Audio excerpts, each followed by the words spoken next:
اللہ عز و جل کا کروڑا احسان ہے کہ اس نے ہمیں ماہ رمضان مبارک جیسی عظیم الشان نعمت سے سرفراز فرمایا۔ ماہ رمضان کے فیضان کے کیا کہنے ہیں، ہر دن اور ہر رات، ہر گھنٹہ، ہر لمحہ، ہر ساعت جتنے بھی پل آتے ہیں وہ سارے کے سارے رحمتوں بھرے ہوتے ہیں، اور ماہ رمضان المبارک میں ہر نیکی کا ثواب 70 یا اس سے بھی زیادہ ملتا ہے۔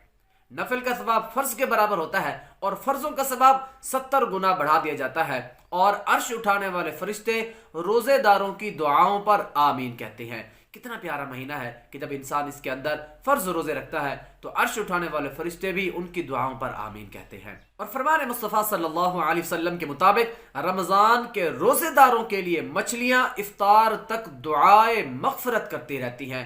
کتنا پیارا مہینہ آ رہا ہے تو اس میں زیادہ سے زیادہ روزوں کا اہتمام کریں۔ اللہ عز و جل کے محبوب دنائے غیوب پیارے آقا صلی اللہ علیہ وآلہ وسلم نے ارشاد فرمایا کہ روزہ عبادت کا دروازہ ہے۔